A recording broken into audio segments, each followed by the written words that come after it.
안녕하세요, 제이제입니다. 오늘은 집착이 심한 여자친구의 진짜 속마음에 대해서 말씀해 볼게요. 구독과 좋아요, 알림 설정까지 해주실 거죠? 그럼 바로 시작할게요.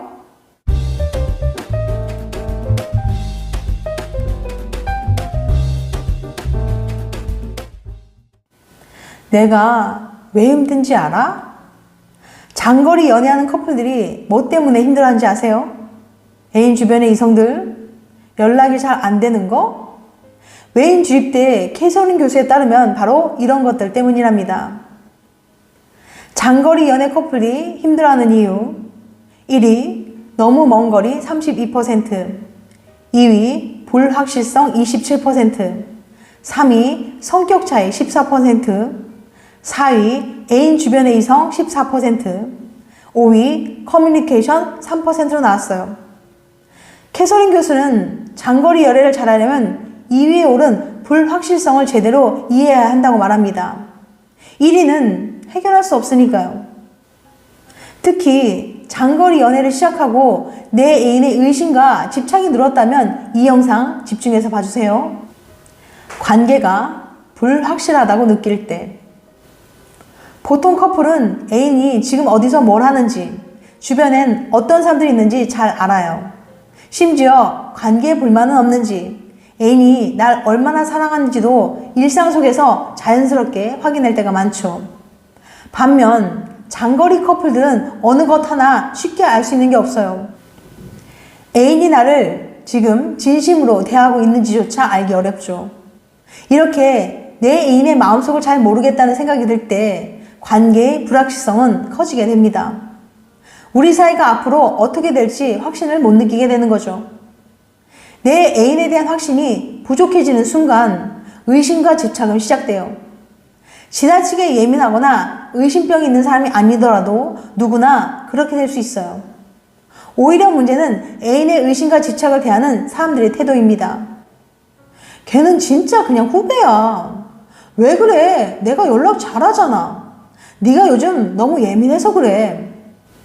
의심과 집착을 만든 근본적인 문제인 관계의 불확실성을 이해하지 못하고 겉으로 드러난 문제만 해명하기 급급한 거죠.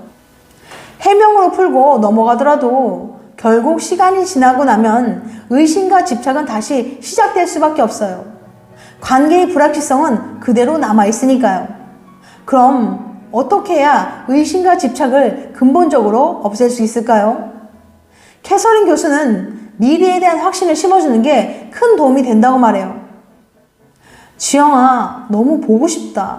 아마 1년쯤 뒤엔 서울에 돌아갈 테니까 그때가 되면 우리 저녁마다 데이트도 하고 맛집도 찾아다니자.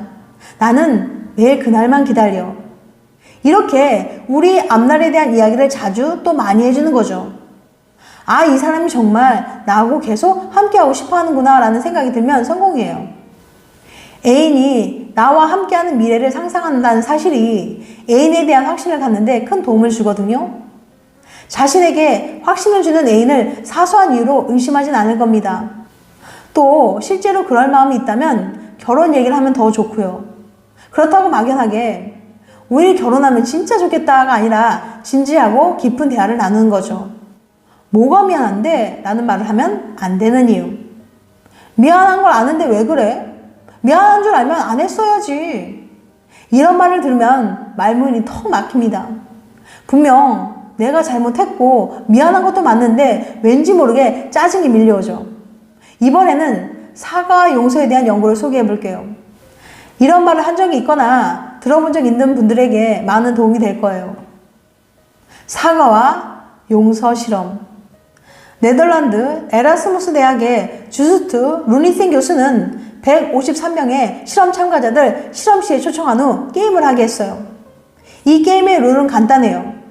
실험 참가자는 컴퓨터상에서 30만 원을 받고 상대방과 어떻게 나눌지 마음대로 결정할 수 있었어요. 공평하게 15만 원씩 나눠 가질 수도 있고 자신이 30만 원을 모두 가질 수도 있었죠. 단 참가자들이 몰랐던 게 있다면 상대편은 다른 참가자가 아닌 컴퓨터 플레이였다는 점과 컴퓨터는 15만 원 미만의 돈을 받았을 때 화를 내는 것으로 설정되어 있었다는 거예요.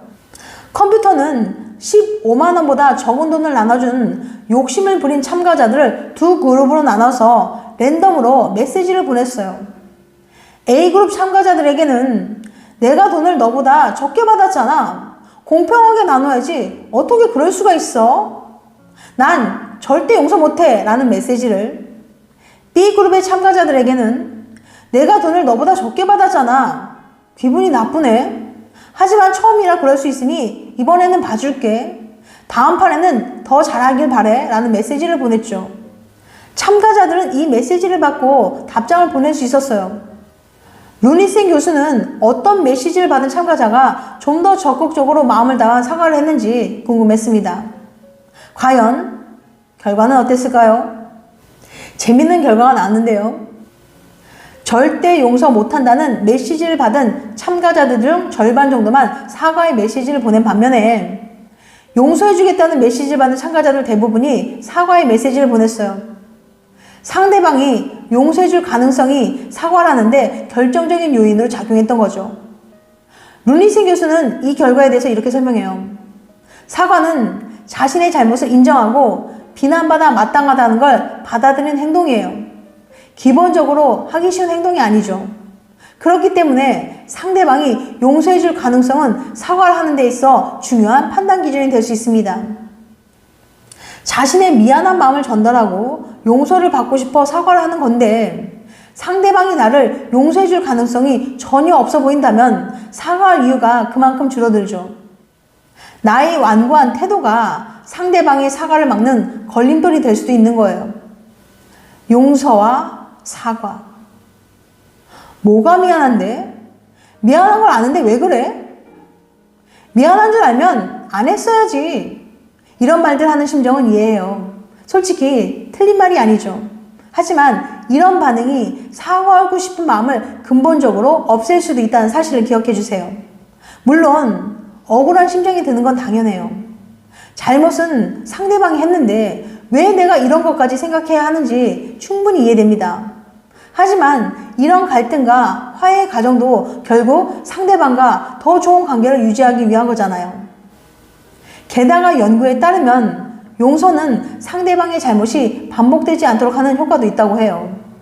당신이 이러한 사과와 용서 문제로 많은 갈등을 겪고 있다면 심리학에서 가장 과학적인 공학검사로 알려져 있는 애착유형 검사를 받아보세요. 상대방과의 연애에서 생길 수 있는 갈등과 해결 방안을 찾을 수 있을 거예요. 지금까지 집착 심한 여자친구의 진짜 속마음에 대해서 말씀드렸어요. 다음엔 더 재밌고 유익한 영상을 찾아뵐게요. 끝까지 시청해주셔서 감사합니다. 다음에 또 봬요. 안녕.